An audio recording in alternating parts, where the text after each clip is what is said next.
Bonjour à tous, je voudrais partager avec vous ce matin une parole dans Luc 15, chapitre 8. C'est une parabole de Jésus dans une des séries qu'on pourrait intituler Perdu et retrouvé.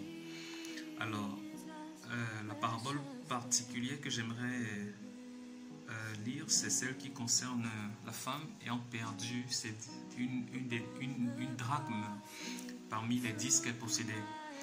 Alors, je fais la lecture dans la version Bible du Semeur. Ou bien, supposez qu'une femme ait 10 pièces d'argent et qu'elle en perde une. Ne s'empressera-t-elle pas d'allumer une lampe, de balayer sa maison et de chercher soigneusement dans tous les coins jusqu'à ce qu'elle ait retrouvé sa pièce? Et quand elle a retrouvé, elle rassemble ses amis et ses voisines et leur dit: réjouissez-vous avec moi, j'ai retrouvé la pièce que j'avais perdue. De même, je vous le déclare, il y a de la joie parmi les anges de Dieu pour un seul pécheur qui change. Amen. Donc là, j'ai lu des versets 8 à 10. Alors, j'ai souvent lu ce passage en comprenant ce passage comme étant relatif au contexte d'un chrétien qui aurait rétrogradé et que le Seigneur veut ramener à lui, veut restaurer à lui, ou alors d'un pécheur qui a besoin d'être réconcilié avec Dieu, étant donné que tous les hommes ont été rachetés par le Seigneur et tous les pécheurs par conséquent ont besoin de revenir au Seigneur. Et ce qui est correct en fait, ce qui est correct parce que c'est un peu ce qu'exprime la parabole qui précède, qui concerne un berger qui a 100 brebis, qui perd une et qui laisse les 99 brebis sur la montagne pour aller chercher celle qui est perdue. Et lorsqu'il la trouve, il organise une fête, il se réjouit avec ses amis. Et juste par la suite, après la parabole de cette femme qui perd sa drachme, ou alors sa pièce d'argent, parce qu'une drachme c'était en fait le salaire d'un ouvrier, le salaire journalier d'un ouvrier à l'époque, qui était constitué d'une pièce d'argent. Et donc, juste après cette parabole, on a la parabole du fils prodigue, qui justement avait demandé son héritage à son père, mais qu'il a dilapidé dans le monde et qui s'est retrouvé malheureux, triste, mais qui plus tard a été restauré. Donc, on comprend bien que cette parabole s'inscrit naturellement dans la même logique de message en fait, et c'est tout à fait correct. Cependant, il y a quelques jours, lorsque je le méditais avec quelques-uns de mes frères et de mes sœurs lors d'une rencontre familiale, le Seigneur a ouvert mes yeux sur une autre façon de comprendre ça encore plus en profondeur. En fait, il m'a permis de voir un peu comment cette parabole également peut adresser de façon plus générale les situations où on a perdu quelque chose de précieux et qu'on a besoin et où on aurait besoin de les retrouver en fait. Ces choses qu'on peut perdre, ça peut être des richesses spirituelles que le Seigneur nous a données, ça peut être des vertus spirituelles, ça peut être notre intégrité, ça peut être notre intimité avec le Seigneur, ça peut être notre vie de prière, notre vie de méditation de la parole de Dieu. Ça peut être notre constance, ça peut être notre patience, ça peut être un fruit de l'esprit que nous manifestons, un don spirituel que jadis nous manifestions, dans lequel jadis nous avions marché, mais que à cause des combats que nous avons rencontrés sur notre parcours chrétien, il s'est trouvé que nous en sommes venus à perdre ces vertus-là, à perdre quelques-unes de ces grâces. Et j'ai compris que le Seigneur nous a donné dans cette parabole comme une stratégie justement pour retrouver ce que nous avons perdu. Je nous invite donc à relire plus attentivement ce texte, le verset 8 en particulier, parce que c'est là que nous avons une clé très importante. Donc le Seigneur dit: supposez qu'une femme ait perdu 10 pièces d'argent et qu'elle en perde une. Ne s'empressera-t-elle pas d'allumer une lampe, balayer sa maison et de chercher soigneusement dans tous les coins jusqu'à ce qu'elle ait retrouvé sa pièce? Amen. Ici, le Seigneur nous dit 3 choses que la femme a faites pour pouvoir retrouver sa pièce d'argent.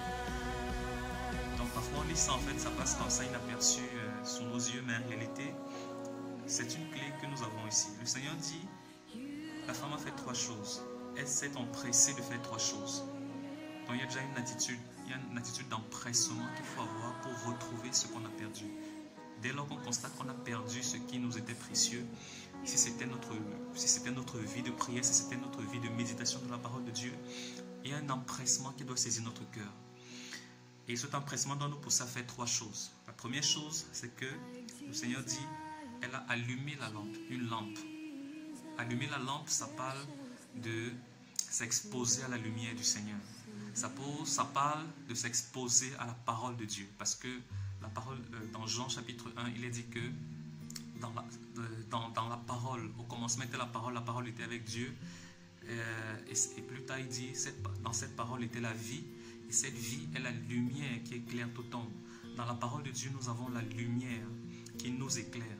Et donc, s'il se trouve que nous avons perdu quelque chose de précieux, une valeur précieuse dans nos vies, et même sur le plan pratique et dans notre vie naturelle, ça peut s'appliquer aussi. On a besoin de nous exposer à la lumière du Seigneur. Nous avons besoin de nous exposer à la parole de Dieu, de nous remplir de la parole de Dieu, d'avoir un empressement, nous remplir de la parole de Dieu, à nous soumettre à des enseignements qui vont rallumer cette lumière dans nos vies en fait. Parce que justement c'est dans l'obscurité justement on est capable de voir ce qui a été perdu. Dans l'obscurité on est capable de voir. Si on est dans une maison où tout le temps il fait noir, il sera très difficile de trouver quelque chose qui se trouve dans un coin caché quelque part ou alors derrière une armoire. Ce sera quand même assez compliqué. Donc la première chose logique qu'il faut faire, c'est d'allumer la lumière, d'allumer une lampe. La lampe ici qui est la parole de Dieu. Le psalmiste David pouvait dire, ta parole est une lampe à mes pieds, une lumière sur mon sentier. Amen. Donc la deuxième chose que le Seigneur nous livre comme clé dans cette parabole, c'est qu'elle balaie sa maison. Elle s'est empressée de balayer sa maison. Amen. Parce que justement, si la maison est en désordre, si la maison surtout est sale, si elle n'est pas propre, il est possible que ce qu'on a perdu peut se confondre avec ce qui est sale, avec la saleté. Ce que nous avons perdu, surtout si c'est quelque chose qui n'a pas une taille particulièrement importante, elle peut facilement se mélanger avec la saleté, avec des déchets. Et donc du coup, on a besoin de balayer la maison. Et il faut bien noter l'ordre aussi dans lequel ces instructions apparaissent. On ne peut pas balayer la maison si on n'a pas au préalable la lumière. Parce que c'est quand on allume la lampe qu'on peut voir, on peut se rendre compte à quel point la maison était sale. Et c'est parfois le cas pour notre cœur en fait. Parfois on est arrivé dans un état de routine avec le Seigneur, dans notre relation avec le Seigneur, où on ne ressent plus son amour, on ne ressent plus sa présence. La raison serait qu'à un moment donné, la lampe s'est éteinte. Du moins, nous n'exposons plus suffisamment nos vies, notre cœur à la lumière de la parole. Et du coup, l'ennemi en profite pour amener beaucoup de saleté, de déchets dans nos cœurs. Et on ne se rend pas compte pourquoi, parce qu'il n'y a pas cette lumière pour nous permettre de voir. Dans notre maison, justement, si on est dans une maison qui est constamment dans l'obscurité, on ne pourra pas constater lorsque le sol se salit, lorsque les murs se salissent, parce qu'on ne voit pas. Mais dès lors que la lumière vient, la première chose que la lumière fait, lorsqu'elle arrive, c'est d'exposer justement l'état de propreté de l'environnement dans lequel on vit. Et c'est la même chose qui se passe lorsqu'on commence à s'exposer à la parole de Dieu. L'état de nos cœurs commence à être révélé. On peut se rendre compte, ah Seigneur, voici donc l'état de mon cœur. Le Seigneur révèle, la parole de Dieu révèle l'état de mon cœur. Et c'est ce que plus tard l'apôtre Paul écrit également. Il dit, toute écriture est utile pour instruire, pour éduquer, pour corriger, ainsi de suite, afin que l'homme de Dieu afin que tout homme soit accompli et propre à toute bonne œuvre. Et plus tard, un peu précédemment, le psalmiste dans les psaumes disait, voilà, on a déjà vu ça, la parole de Dieu est une lampe à nos pieds, mais en fait, c'est plutôt Jacques, voilà, qui nous dit que la parole de Dieu est comme un miroir qui nous permet de voir justement à l'intérieur de notre cœur et de connaître en réalité quel est l'état de notre cœur véritable. Donc, nous avons besoin de faire le balayage. Après avoir allumé la lumière, nous devons balayer la maison, nous devons nettoyer nos cœurs. Et ce balayage est fait par le Saint-Esprit, ce n'est pas par nos forces. Lorsqu'on constate que nos cœurs ont été souillés, lorsque notre cœur peut être souillé par, voilà, par une attitude de zizanie, par une attitude de mépris, par une attitude de commérage qu'on a développé progressivement sans se rendre compte. Notre cœur peut être souillé par des inquiétudes, peut être souillé par la peur, peut être souillé par la colère, par des émotions négatives que nous avons accueillies dans nos cœurs, dans nos vies, et qui progressivement ont commencé à nous étouffer, à étouffer notre joie, notre peine, et du coup nous ont empêchés de ressentir, nous ont mis dans un état où nous étions incapables de ressentir à nouveau l'amour de Dieu et sa grâce dans nos vies. Donc nous avons besoin de nettoyer nos cœurs et nos vies de ces saletés, de ces déchets, parce que ce sont des choses qui sont incompatibles avec le fait de pouvoir de garder et d'entretenir les vertus de Dieu dans nos cœurs. La troisième chose que cette femme a faite, c'est qu'elle a, il nous est dit là, elle a cherché soigneusement dans tous les coins jusqu'à ce qu'elle ait retrouvé sa pièce. Amen. Parce que c'est justement ce qu'il faut faire juste après avoir balayé sa pièce, après avoir premièrement allumé la lampe et deuxièmement balayé toute la pièce. Maintenant, on peut rechercher dans tous les coins et les recoins.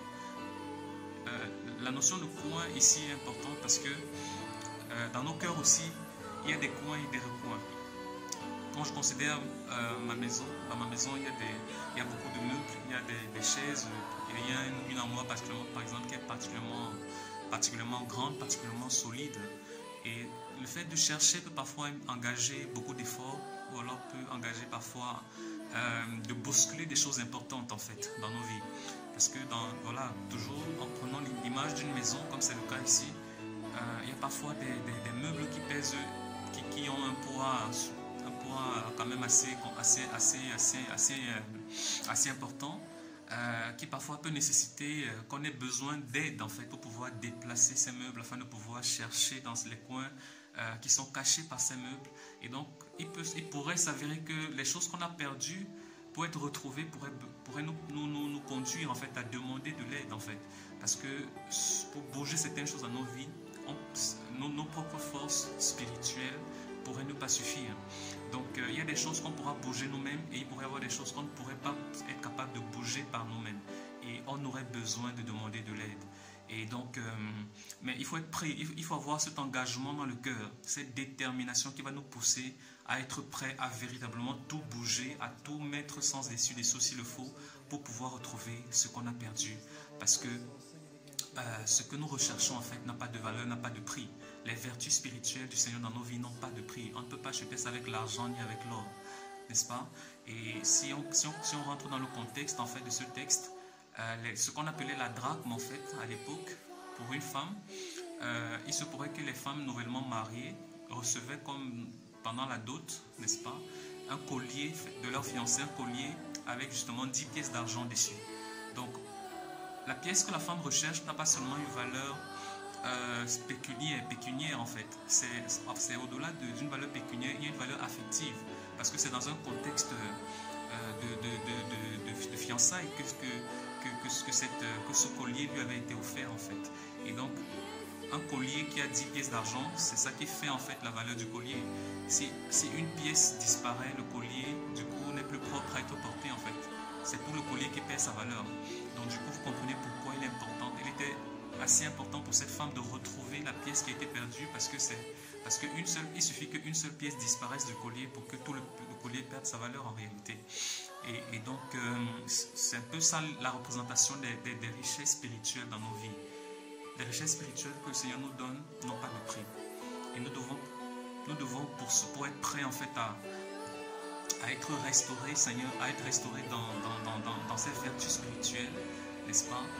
Nous devons être prêts à bousculer tout ce qu'il faut, tout ce qui est nécessaire pour pouvoir rentrer dans notre héritage, rentrer en possession de cette vertu de Dieu qui justement mettre l'image de Christ sur nos vies et nous permettre de porter des fruits qui glorifient le Père. Le Seigneur dit, si vous portez des fruits et des fruits en abondance, le Père sera glorifié.